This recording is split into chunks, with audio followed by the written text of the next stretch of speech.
नमस्कार विद्यार्थी मित्रांनो, आज आपण ॲक्टिव्हिटी शीट बघणार आहोत 6 नंबर ॲक्टिव्हिटी शीट 6. याचा टॉपिक आहे वर्क अँड एनर्जी. खाली तुम्हाला काही पिक्चर्स दिसले आहेत. त्या पिक्चर्समधून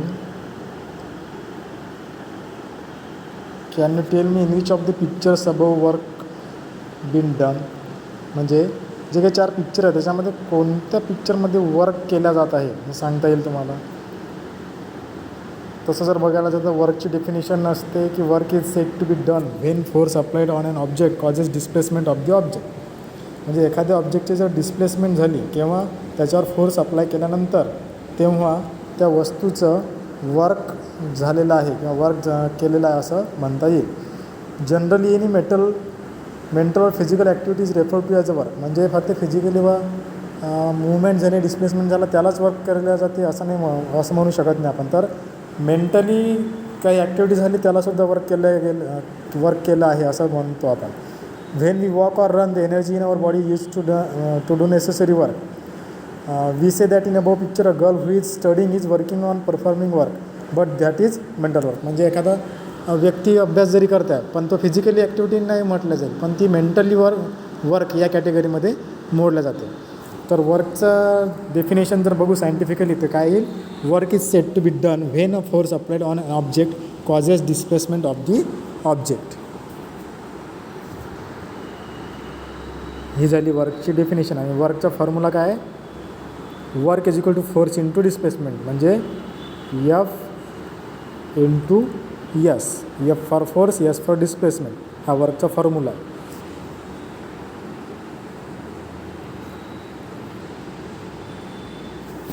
आता यामध्ये महत्त्वाची गोष्ट काय आहे, तर work done by a force acting on an object is the product of magnitude of force and displacement of the direction, displacement of an object in the direction of the force. म्हणजे ज्या डायरेक्शनमध्ये force apply होत आहे त्याच डायरेक्शनमध्ये त्या बॉडीचं ऑब्जेक्टचं displacement होईल. त्यानंतर जे काही मुवमेंट होईल त्याला म्हटलं जाते वर्क. आता युनिट काय आहे SI युनिट वर्कचं, तर न्यूटन मीटर, त्यालाच जूलसुद्धा म्हटलं जातं. In SI system the unit of force is newton and the unit of displacement is metre. Thus unit of force is newton metre. This is called joule. 1 joule किती आहे, तर 1 joule म्हणजे 1 joule is equal to 1 newton into 1 metre. 1 joule is equal to 1 newton into 1 metre हे इथे दिलेलं आहे.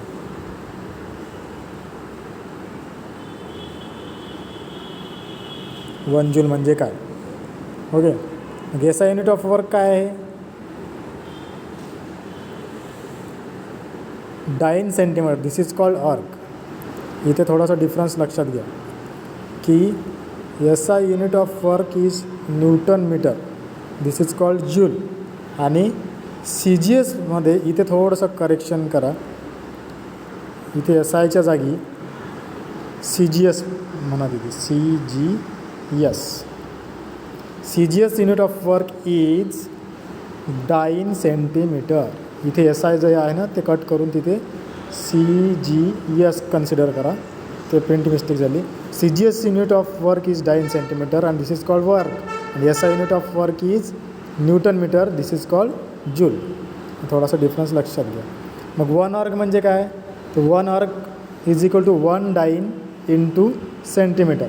1 centimetre, 1 erg is equal to 1 dyne into 1 centimetre. खाली definition आहे. मग 1 जूल म्हणजे किती आहे, 1 जूल इज इक्वल टू 10⁻⁷ अर्क. रिकाम्या जागामध्ये हे येऊ शकते. 1 जूल इज इक्वल टू 10⁻⁷ अर्क. हा रिलेशनशिप आहे कशामधलं, जूल आणि अर्कमधला. मग वर्कचे 3 प्रकार पडतात, पॉझिटिव्ह वर्क, निगेटिव्ह वर्क आणि झिरो वर्क. हे पॉझिटिव्ह वर्क, निगेटिव्ह वर्क आणि झिरो वर्क. केव्हा होते positive work, when the force and displacement are in the same direction the work done by the force is positive. जेव्हा force आणि displacement कोणत्याही ऑब्जेक्टचं एकाच डायरेक्शनमध्ये असेल त्याला वर्क डन म्हटलं जाते. कोणतं वर्क डन, तर पॉझिटिव्ह वर्क डन. मग पॉझिटिव्ह वर्क डनचं उदाहरण काय, पुशिंग स्टॉल्ड व्हेकल.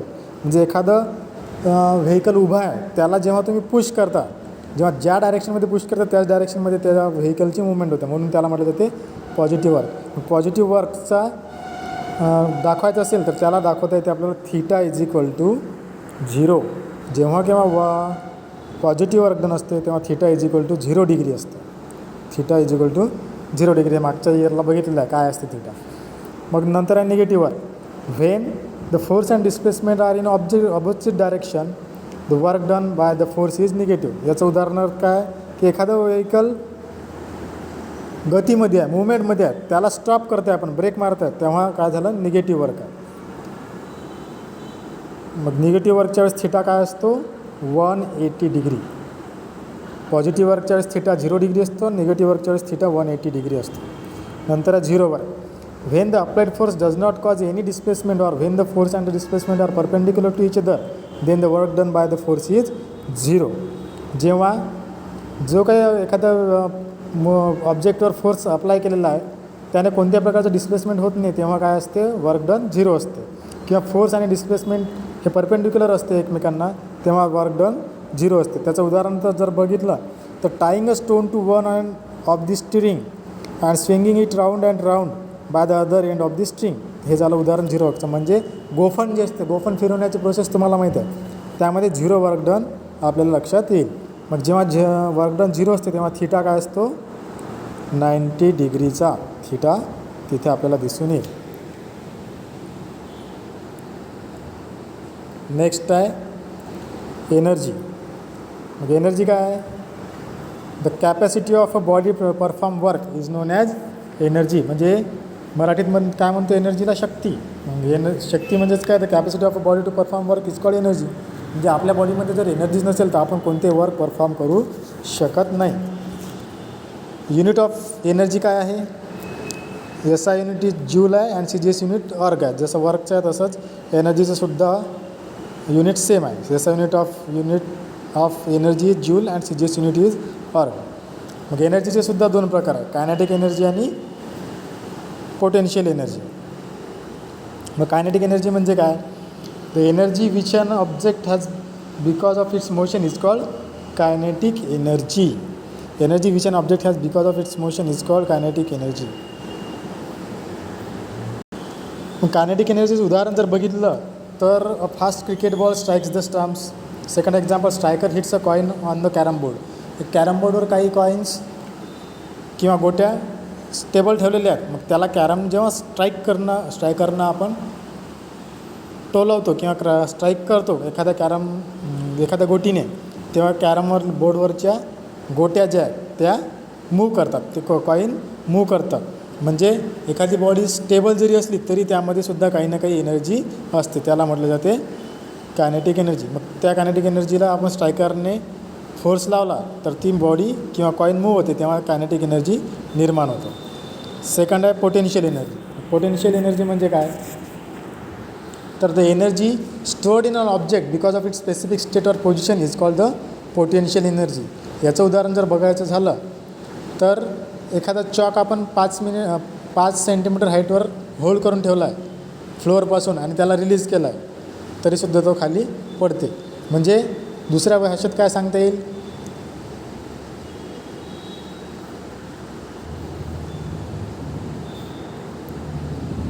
याच्यात पोटेन्शियल एनर्जीचं उदाहरण काय आहे एनर्जी इन स्ट्रेच्ड बो.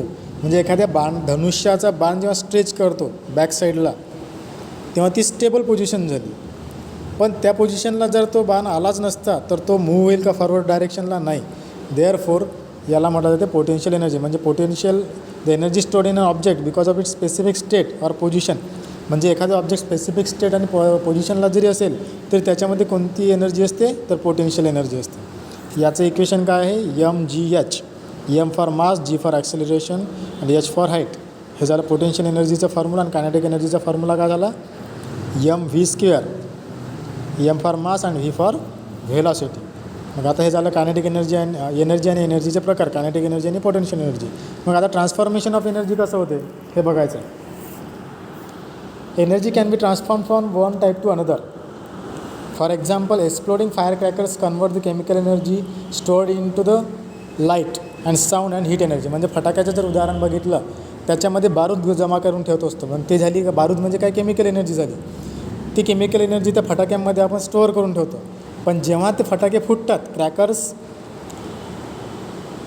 जेव्हा एक्सप्लोड होतात, by the after the explosion of fire crackers, this chemical energy converted in to the light energy, म्हणजे लाईट चमकतो फटाके फुटल्यानंतर. Then this chemical energy again converted in to the sound, फटाक्यांचा आवाज येतो आणि हीटसुद्धा निर्माण होते. So this is the transformation of energy. Example आहे ट्रान्सफॉर्मेशन ऑफ एनर्जीचं. त्यामुळे इथे खाली हा जो तक्ता दिलेला आहे एवढा, वेगवेगळ्या एनर्जीचा, mechanical energy, electrical energy, heat energy, sound energy, chemical energy आणि लाईट एनर्जी, यांचं कन्वर्जन एकमेकांमध्ये होत असतं. त्याला म्हटलं जातं ट्रान्सफॉर्मेशन ऑफ एनर्जी. त्यानंतर सगळ्यात महत्त्वाचं जर काही आहे या लेसनमध्ये, तर law of conservation of energy. काय आहे law of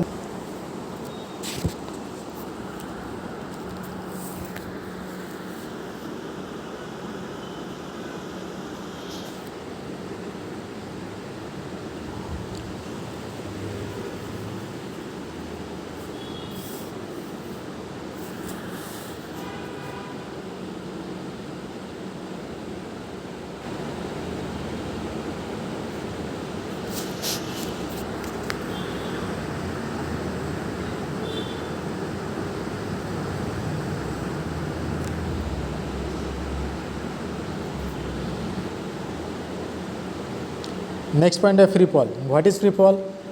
If we release an object from a height, it gets pulled towards the earth because of the gravitational force. म्हणजे आपण एखादा ऑब्जेक्ट एखाद्या सर्टन हाईटवरून रिलीज केला, सोडला, तर तो अर्थकडे मूव्ह करतो, अर्थकडे कॅच करतो किंवा अट्रॅक्ट होतो. तर कशामुळे होते, तर ग्रॅव्हिटेशनल फोर्स त्या ऑब्जेक्टला आपल्याकडे अट्रॅक्ट करते. And object falling solely under the influence of gravitational force is said to be the free fall or to be falling freely. म्हणजे एखादा ऑब्जेक्ट फ्रीली एखाद्या सर्टन हाईटकडून ग्रॅव्हिटेशनल फोर्सच्या सहाय्याने पृथ्वीकडे जर अट्रॅक्ट होत असेल तर त्याला म्हटलं जाते free fall. Every object has potential energy when it is the height above the ground and it keeps getting converted in to kinetic energy as the object falls towards the ground. हे त्याचं उदाहरण झालं. Next आहे power. What is power? Power is the rate at which work is done. म्हणजे एखादं work done करायचं तर ते कोणत्या गतीने, कोणत्या पद्धतीने वर्क होते त्याला म्हटले जाते power. The work done in the same in each example, but the time taken to perform work is different for each person or each method. The fast or slow rate of the work done is expressed in terms of work. म्हणजे एखादं work fast झाला आहे, slow झाला आहे किंवा कोणत्या गतीने झाला आहे ते कशावर डिपेंड करते, तर पॉवरनं. त्यामुळे म्हटलं जातं power is a rate at which work is done. If W amount of work is done in time T, then power is equal to work upon time, that is, हे इथे त्याचा फॉर्म्युला आहे, power is equal to work upon time. म्हणजे एका unit टाईममध्ये किती work होते त्याला म्हटलं जाते पॉवर.